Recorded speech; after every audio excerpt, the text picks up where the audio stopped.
నమస్తే, మా వేడారం టీవీ వీక్షకులకు నమస్కారం. ఇప్పుడు మనం ఇక్కడ వరికోల్పల్లి, చిట్యాల మండలం వరికోల్పల్లి ఈ ప్రాంతంలో ఈ భూముల అటవీ భూముల ఈ ప్రాంతంలో ఉన్నాం మనం. ఇప్పుడు కుమ్మరపల్లి, వరికోల్పల్లి ఈ రెండు గ్రామాలలో వేలాది ఎకరాల భూములు ఇక్కడ ఉన్నాయి. అందరూ వ్యవసాయం చేసుకొని బ్రతుకుతున్న పేద రైతులే ఉన్నారు. ఇక్కడ ఈ ప్రాంతంలో మిర్చి, పత్తి, ప్రధానంగా మిర్చి, పత్తి వేస్తారు ఇక్కడ.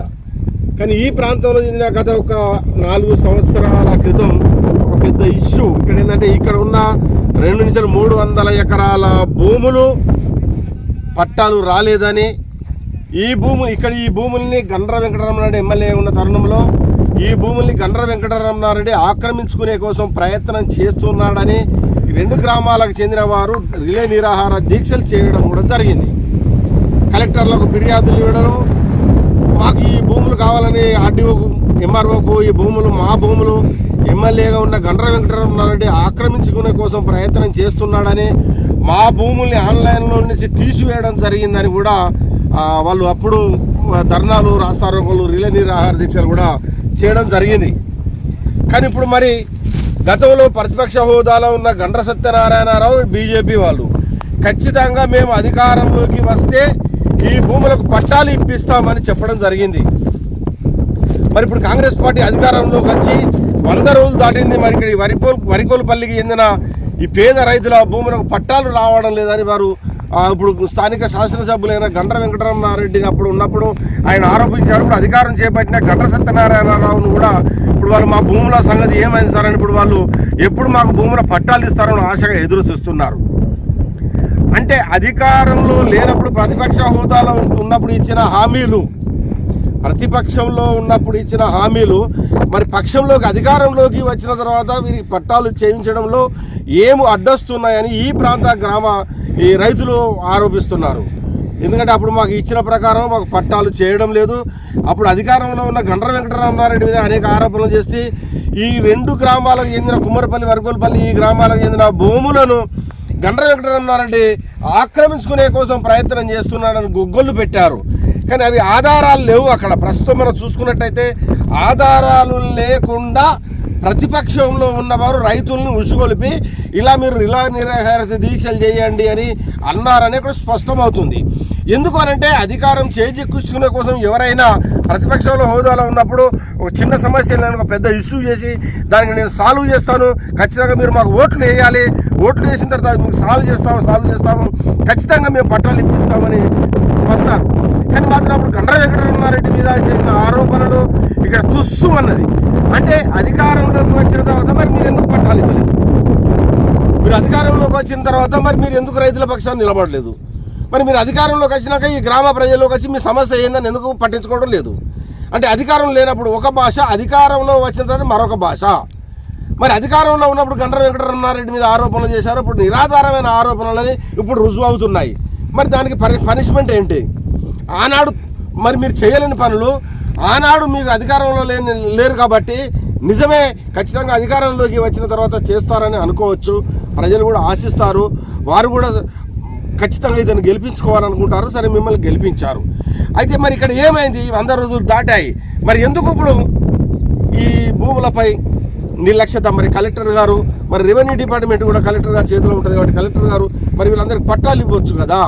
వీళ్ళు ఈ ప్రాంతంలో ఉన్న అందరూ పేదవాళ్ళే, ఉన్నవాళ్ళు కాదు, ధనికులు, భూస్వాములు కాదు. కాబట్టి ఏంటంటే గండ్ర వెంకటరమణారెడ్డి మీద చేసిన ఆరోపణలు నిరాధారమైన ఆరోపణలు ఇప్పుడు అర్థమవుతుంది. ఎందుకంటే కాలమే నిర్ణయిస్తుంది, సమయమే ప్రశ్నించిన వారికి సమాధానం చెప్తుంది. అధికారం ఉన్నప్పుడు ఎలా ఉంటుంది, అధికారం లేనప్పుడు ఎలా ఉంటాయి, వాళ్ళ భాష మాట తీరు ఎలా ఉంటుంది అని ఖచ్చితంగా స్పష్టం అర్థమవుతుంది. కానీ ఇక్కడ ప్రధానంగా గండ్ర వెంకటరమణారెడ్డిని సీటు దించాలి, గండ్ర వెంకటరమణారెడ్డి కూర్చునే ఎమ్మెల్యే కుర్చీని కూల్చివేయాలి, గండ్ర వెంకటరమణారెడ్డిని బదనాం చేయాలి, గండ్ర వెంకటరమణారెడ్డిని ఎట్టి పరిస్థితుల్లో ప్రజల పలసన చేయాలనే ఒక సంకల్పంతోనే అప్పుడు ఈ 2 గ్రామాల ప్రజలను అడ్డు పెట్టుకొని అంత బాంబాం చేసి ఢూమ్ చేసి అంత ఏదో హల్చల్ చేయడం కూడా జరిగిందని ఇప్పుడు అర్థమవుతుంది ఈ గ్రామ ప్రజలకు.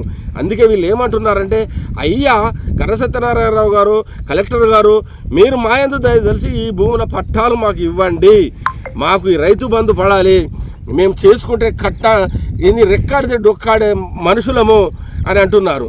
మరి ఇదే అంశంపై గండ్ర వెంకటరమణారెడ్డి దగ్గర కూడా ఈ గ్రామస్తులు కూడా ఇటీవల పోయి కలవడం జరిగిందట.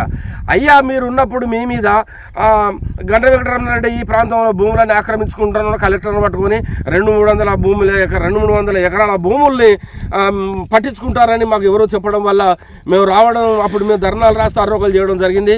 అయ్యా ఇప్పుడు మీకు అది పదవిలో లేరు, కానీ మీ మీద ఆ రోజు ఎవరో చెబితే ఉసుగొల్పి మిమ్మల్ని అనవసరంగా బదనాం చేశాము, కాబట్టి ఏంటంటే ఇప్పుడు ఈ భూముల సంగతి ఏంది అయ్యా మీకు తెలుసు కదా అని ఈ గ్రామాలకు చెందిన వారు కూడా పోయి అడగడం జరిగిందని మాకు అందిన విశ్వసనీయ సమాచారం. మరి పాలకులు ఇలా పరిపాలిస్తూ ప్రజలను మోసం చేస్తూ అధికారం కోల్పోవడం, అధికారంలోకి రావడం, మళ్ళా ఎలక్షన్స్ రావడం, ముందుకు రావడం, మీ సమస్యలు పరిష్కరిస్తామనడం, ఇవన్నీ ఏంటంటే ఇక్కడ ప్రధానంగా గండ్ర వెంకటరమణారెడ్డి మీద చేసిన ఆరోపణలు ఇది నిరాధారమైన ఆరోపణలని ఈ ప్రాంత ప్రజలు కూడా ఇప్పుడు నిజాన్ని నిర్భయంగా చెబుతున్నారు. ఇప్పటికైనా తెలంగాణ రాష్ట్ర ప్రభుత్వం కాంగ్రెస్ పార్టీ అధికారంలోకి వచ్చింది కాబట్టి ఖచ్చితంగా కాంగ్రెస్ పార్టీ అధికారంలో ఉంది కాబట్టి ఈ వరికోలుపల్లి కుమ్మరిపల్లి గ్రామాలకు చెందిన భూములను గతంలో ఎలాగైతే పట్టాలు ఉన్నాయో ఖచ్చితంగా వాళ్ళకు పట్టాలు ఇచ్చి వాళ్ళకు రైతు బంధు పడే విధంగా స్థానిక శాసనసభ్యులు కాంగ్రెస్ ప్రభుత్వం ఖచ్చితంగా ఈ వీళ్ళకు న్యాయం చేయాల్సిన అవసరం ఎంతైనా ఉందని. కానీ ఇక్కడ ప్రధానంగా మాకు అందిన సమాచారం ప్రకారం ఏంటంటే గండ్ర వెంకటరమణారెడ్డి ఎమ్మెల్యే ఉన్నప్పుడు ఆయనను బదనాం చేసే కోసమే ఇక్కడ భూముల ఇష్యూ లేవనెత్తి ఆయనను బదనాం చేశారని మాకు స్పష్టమవుతుంది.